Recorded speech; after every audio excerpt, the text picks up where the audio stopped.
Halo teman-teman, welcome to my channel. Semoga kalian semua sehat, bahagia dan diberi rejeki yang berlimpah. Film kali ini berjudul A Dark Vow, film terbaru yang rilis bulan Juli tahun 2021. Mari ke alur ceritanya.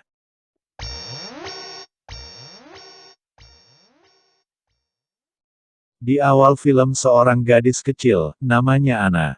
Anna yang sedang berlari karena dikejar oleh Young Kratley.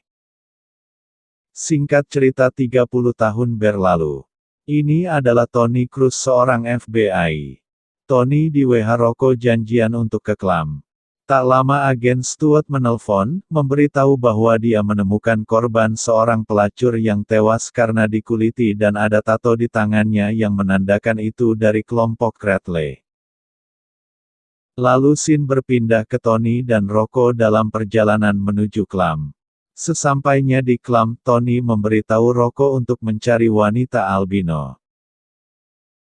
Di dalam klub banyak wanita yang mempunyai tanda Kratley, lalu mereka pun menemukan wanita albino yang sedang berada di samping Kratley. Tony meminta Kratley untuk melepaskan wanita albino dan membuka kacamatanya. Saat setelah Kratley membuka kacamata, Tony melihat mata Kratley dan teringat masa lalunya. Saat itu juga di waktu yang bersamaan lampu padam, baku tembak pun terjadi. Namun Tony seperti ketakutan. Saat disoroti lampu oleh rekannya, terlihat Tony seperti orang yang ketakutan. Dari masalah kekacauan yang Tony buat itu, Tony diberhentikan dari pekerjaannya. Singkat cerita, Tony yang menghadiri pesta ulang tahun Dr. Doris Baxter. Saat sesi tiup lilin, lampu dipadamkan dan ketika lilin sudah ditiup seketika gelap gulita, terdengar suara seseorang merintih ketakutan. Saat lampu dinyalakan terlihat Tony sedang ketakutan di pojokan. Lalu Tony diperiksa otaknya oleh Dr. Doris. Dr. Doris mengatakan hasil tomografi semuanya normal, dan Tony hanya mengalami gangguan psikologis, yaitu fobia gelap. Saat Dr. Doris bertanya ke Tony, apakah Tony sering mengalami fobia itu, Tony mengalihkan pembicaraan dengan melihat atap, dan dia bilang ruangan itu seperti di rumah ibunya dulu. Lalu scene pindah ke masa kecil Tony. Tony kecil selalu diajarkan arti nama-nama bunga oleh ibunya, namun Tony selalu tak pernah menjawab ketika ibunya memberi pertanyaan yang sudah diajarkan oleh ibunya, hanya Anna yang selalu bisa menjawab. Seketika Tony melihat mobil yang sangat bagus, terselip rasa kagum dan rasa khawatir saat itu dirasakan Tony. Lalu ibu Tony mengajarkan cara bersiul saat merasa ketakutan. Anna berhasil menirukan ibunya, namun Tony tidak bisa. Lalu Anna mengajak Tony untuk bermain petak umpet. Anna menyuruh Tony bersembunyi, Tony pun berlari ke dalam rumah dan bersembunyi di atas rumah.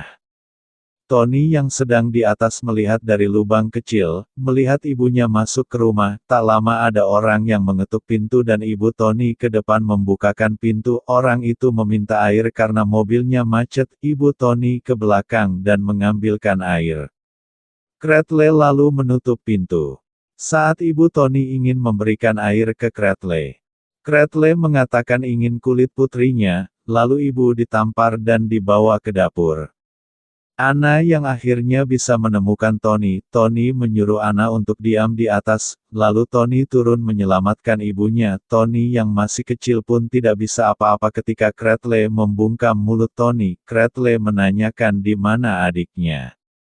Kratley melihat mata Tony yang selalu menatap ke arah meja. Kratley melepaskan Tony dan mencari Anna. Lalu Tony sembunyi di bawah lantai. Di dalam lantai ada potongan kuping yang jatuh, dan melihat dari lubang ibunya meninggal.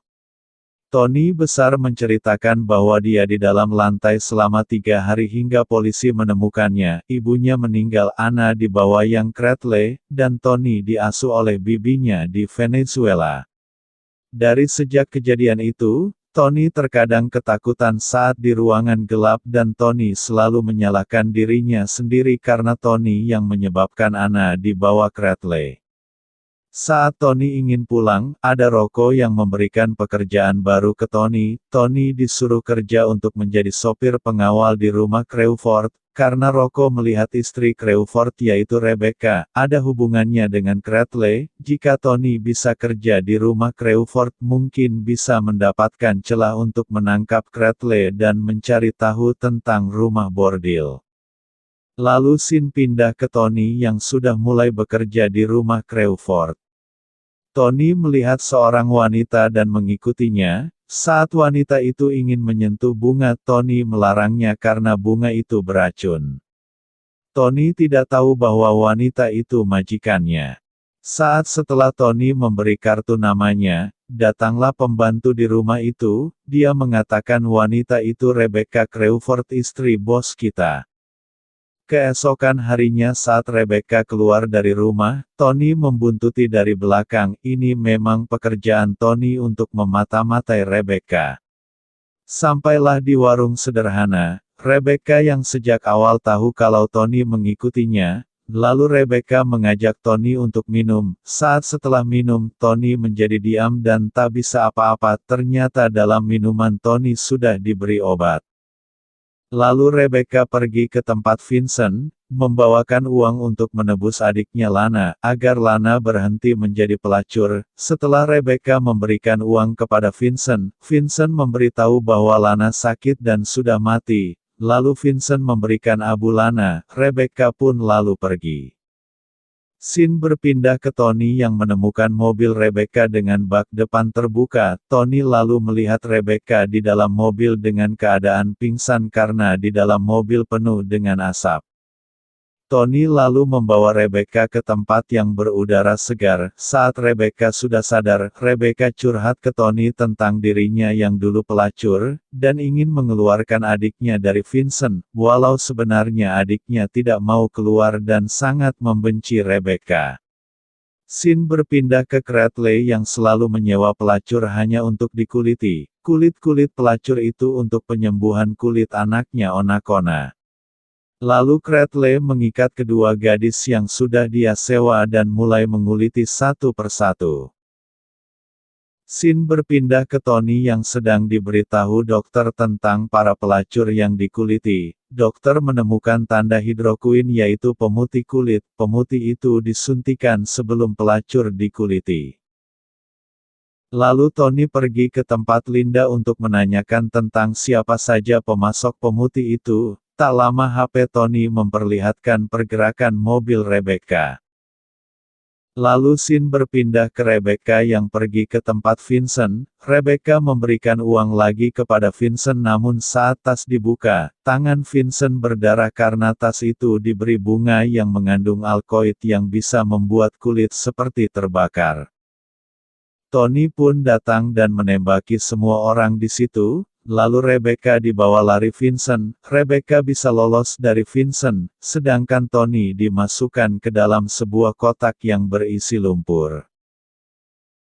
Tak lama ada Cradley yang menemui Tony. Cradley sudah tahu bahwa Tony ingin menangkapnya, lalu Cradley pun pergi. Saat setelah Cradley pergi, datanglah wanita albino menyelamatkan Tony. Tony akhirnya bisa keluar dan pergi ke tempat Linda untuk membersihkan dirinya. Keesokan harinya, Rebecca menyuruh pembantunya untuk memberitahu kepada Tony untuk menjemputnya jam 9. Malam harinya, Tony diajak Rebecca ke sebuah tempat. Di tempat itu, Rebecca meminta maaf atas kejadian di rumah bordil, dan Rebecca mengatakan jangan pernah bertanya tentang masa lalunya, lalu mereka pun ikeh-ikeh kimochi. Keesokan harinya, Tony menemukan wanita albino meninggal. Agen Stewart mengatakan, sebenarnya malam itu kamu bisa menyelamatkannya keluar dari rumah bordil, dan jangan lupa namanya Diana Lorne. Lalu Tony pergi ke rumah Diana Lorne. Di rumah Diana, ada bibi dan ayahnya. Ayahnya mempunyai penyakit Parkinson. Tony bercerita tentang Diana yang pernah menyelamatkan nyawa Tony. Namun Tony tidak bisa menyelamatkan Diana, dan Tony pun memberitahu bahwa Diana sekarang sudah meninggal. Saat malam tiba, Rocco memberitahu Tony bahwa Rocco menemukan daftar yang diminta Tony, yaitu plat nomor mobil antik, dan pembeli hidrokuin dengan jumlah banyak setiap minggunya. Besoknya saat malam, Rocco menelpon Tony, memberitahu bahwa Rocco ada di dalam rumah Cradley. Di dalam rumah Cradley, terdapat banyak botol hidrokuin dan kulit rambut yang menempel di tembok. Rocco dan rekannya pun dibunuh oleh Cradley. Lalu, datanglah Tony dan melihat mobil antik yang mengingatkan akan masa lalunya. Saat Tony mau masuk ke rumah Cradley, kaki Tony terkena jebakan dan terluka. Lalu Tony masuk ke rumah Cradley, dan mencoba menghubungi Rocco, namun tak ada jawaban dari Rocco. Lalu, Tony pun menyusuri rumah Cradley, dan menemukan lift menuju ke basement.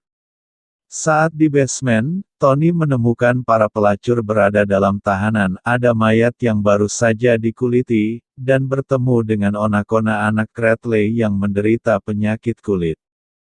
Tak lama, muncul Cradley dari samping, menyuntikkan obat tidur ke leher Tony. Tony pun disekap dan akan dikuliti. Saat setelah Tony disuntik lagi, Tony menjadi halu, melihat Cradley seperti ibunya.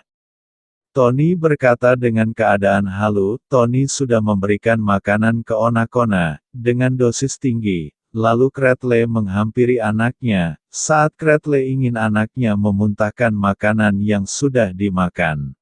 Cradley malah tertimpa badan anaknya.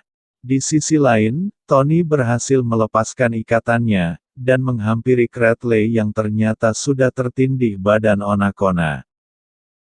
Lalu, scene berpindah ke Tony yang menemui Rebecca. Tak lama Rebecca pergi ke toilet. Saat Rebecca ke toilet, ada seorang wanita memberitahu bahwa yang ditemuinya adalah Lana, seorang yang menyediakan para pelacur untuk disewa Cradley. Lalu Tony mengajak Lana ke Altair, tempat tinggal Vincent. Di Altair, Tony mengungkap sandiwara Lana dan mempertanyakan di mana Rebecca. Lana berkata Rebecca sudah mati. Saat itu tak sadar mereka berada di ruangan yang mulai gelap. Lana pergi meninggalkan Tony, yang perlahan fobia gelapnya kambuh. Lana dibunuh anak buah Vincent. Saat anak buah Vincent mendatangi Tony, Tony menembakinya lalu Tony dicekik dan pingsan. Saat Tony pingsan, Tony dibawa ke alam masa kecilnya, di mana kembali ke peristiwa masa lalunya. Tony melihat semua alur kejadian, adiknya terjun dari jembatan. Akhirnya, Tony tahu yang sebenarnya terjadi, bahwa anak adiknya Tony ini meninggal karena lompat dari jembatan. Lalu dalam mimpi tersebut, Anna memberitahu bahwa itu bukan kesalahan Tony, dan Anna menyuruh Tony untuk bangun agar dapat menyelesaikan kasus itu. Tony berkata, dia ketakutan. Lalu, ibunya mengajari kembali cara bersiul, agar menghilangkan rasa takutnya. Lalu, scene berpindah ke Tony yang mulai bangun dari mimpinya. Tony menghampiri Vincent dan membunuhnya, serta menyelamatkan para pelacur. Di akhir film, Tony dihampiri agen Stewart. Agen Stewart memberikan lencana Tony kembali, dan Tony kembali menjadi agen FBI. Film pun selesai.